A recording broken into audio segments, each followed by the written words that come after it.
आजकल सबको मित्र बनाने का शौक है। देखो पहले तो मित्र पहले पहचानो, समझो, जानो, ऐसे मित्र बनाते थे। आजकल तो मित्र बड़े फास्ट हो गए हैं साहब। आजकल तो जिसको जाने नहीं, शकल देखे नहीं, बस फोटो दिखे ना चाहिए कि फोटो सुंदर है, तू मित्र बन जाता है। मोबाइल पे फोटो मलुक हो, चाहे चलाने वाला कितना भी खराब हो। ये कई युवाओं के चेहरे जो है परेशान हो गए। महाराज को कैसे पता है महाराज कोई पाताल में रहते हैं कि महाराज सत्यलोक में से आए हैं। यही मृत्युलोक में तुम हो, मृत्युलोक में हम हैं। हम तो तमाम लोगों को मिलते ही हैं रोज। अरे भैया, ये एक कहानी मुझे किसी ने भेजी, आप कहो तो याद बोल दूं, मैं बोलूं कि नहीं? आज मोबाइल के चक्कर में जितना घर टूट रहा है, बस न मां से प्यार, न पिता से प्यार, न पति से प्यार, न पत्नी से प्यार, सब कुछ प्यार तो मोबाइल से प्यार, सिर्फ मोबाइल से। अच्छा ईमानदारी से बच्चों से पूछो तुम्हें मोबाइल चाहिए कि मम्मी? प्रैक्टिकल करके देख लो ना। ये जितने भी मोबाइल एरिया घूम रहे हैं यहाँ, टावर, मोबाइल टावर, ये सब, इनसे पूछो तुम्हें मम्मी चाहिए कि मोबाइल? बोलो क्या मांगेंगे ये? चुनेंगे मम्मी को? अभी मना कर रहे हैं, यही युवा बच्चे मना कर रहे हैं, यही कथा में बैठे, जो कथा में बैठे वो मना कर रहे हैं, तो जो फिल्म देख रहे होंगे वो क्या कर रहे होंगे? एक व्यक्ति सुबह सुबह उठा और उसे लगा कि जैसे मुझे, मेरे दिल में दर्द हो रहा है, तो वो परेशान सा हुआ और रूम में से उतर के आया नीचे। और रूम में से जब उतर के आया तो उसकी पत्नी, कोई भी नाम रख लो आप, हम किसी का नाम नहीं लेंगे यार, तो उसने अपनी पत्नी को कहा, ए सुनती हो? और वो मोबाइल में बिजी थी पत्नी। बोले जी। बोले हमको ऐसा लग रहा है कि हमको थोड़ी परेशानी सी हो रही है यहाँ, और थोड़ा पसीना सा भी आ रहा है, हम डॉक्टर को दिखा के आते हैं। वो मोबाइल देखती देखती बोली, ठीक है चले जाओ, और कोई बात हो तो वहाँ से फ़ोन कर देना। बेटा बेटी भी बैठे, वो भी अपना एक कोने में वो लग रहा है, एक कोने में वो लग रही है, एक कोने में माता जी अपना वो सीधे गॉड से चैटिंग कर रही होंगी, गॉड से, भगवान से। यहाँ भारत की माता थी तो भगवान से ही चैटिंग चल रही होगी उसकी। हाँ एकदम पूरा, हाँ थ्रू नहीं, डायरेक्ट भगवान का नंबर था उस पर, तो वहाँ लग रही थी। पति से कहा जा तू हॉस्पिटल चला जा, फ़ोन कर देना। अब वो बाहर स्कूटी निकाली उसने, वो स्टार्ट कर रहा था तो वो उसे हो नहीं रही थी, किक मार रहा था, वो लग नहीं रही थी उसे, और उसको पसीना बढ़ता ही जा रहा था। तो वहाँ उसके घर में माली काम करता था एक, वो साइकिल पे आया और साइकिल पे आकर उसने देखा कि मालिक को पसीना आ रहा है। अरे मालिक क्या हुआ क्या हुआ? अरे बोले नहीं कुछ, मेरे यहाँ कुछ तकलीफ सी हो रही है और मैं थोड़ा सोच रहा हूँ, डॉक्टर को दिखाया हूँ, ये स्कूटी स्टार्ट नहीं हो रही।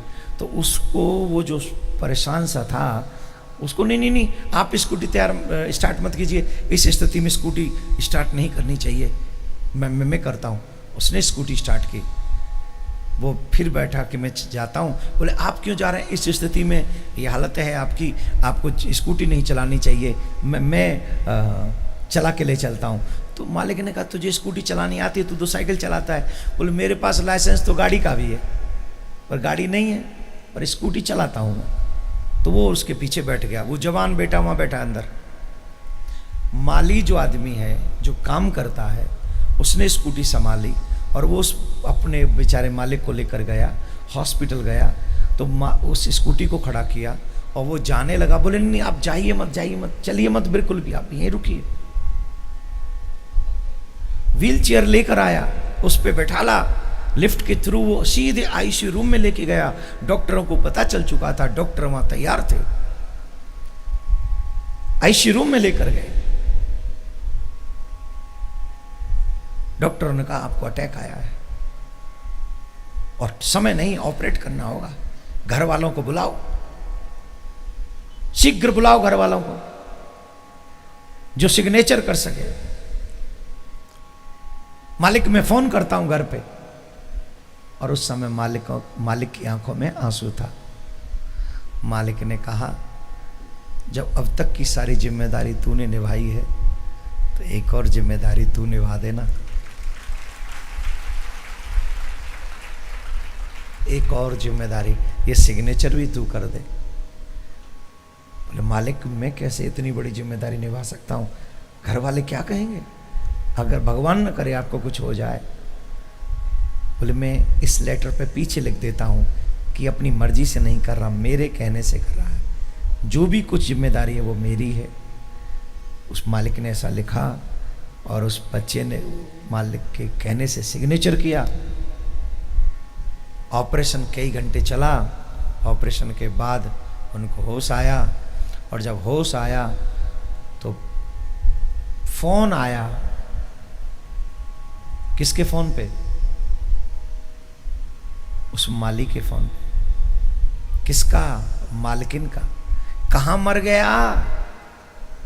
अभी तक आया नहीं है, रोज रोज छुट्टी करके बैठ जाता है, कहां है तू, समय पे नहीं आता। और उल्टा से तू ऐसा करेगा तो मैं तुझे नौकरी से निकाल दूंगी, तेरी सैलरी काट लूंगी, और न जाने क्या क्या बोली मालकिन। मालकिन तो मालकिन थी, मालकिन का रौब कुछ और ही होता है। उसने कहा आप मुझे नौकरी से निकालना चाहें तो निकाल दीजिए, फिलहाल मैं मालिक के साथ हूं, मालिक हॉस्पिटल में है और आईसीयू में है। रोते रोते सुन रहा था वो व्यक्ति और उसकी आंखों में आंसू था। वो ये सोचते सोचते दोबारा बेहोश हो गया कि उसको मालिक, उसको ये नौकरी से निकालने की धमकी दे रहे हैं जिसने मेरी जान बचाई है। घर से किसको निकलना चाहिए ये तो विधाता डिसाइड करे।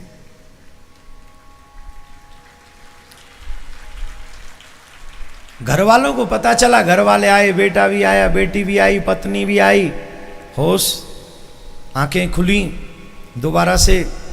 वो तीनों के तीनों सर झुकाए खड़े हुए थे।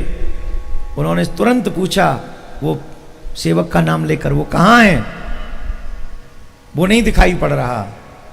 तो पता चला 15-20 दिन पहले उसके पिताजी को हार्ट अटैक आया था। बाकी का कार्य करने के लिए वो अपने घर गया है और शायद उसको ये सब अनुभव उसी समय हो गया होगा कि आपको स्कूटी नहीं चलानी चाहिए, आपको पैदल नहीं चलना चाहिए, आपको ये नहीं करना चाहिए।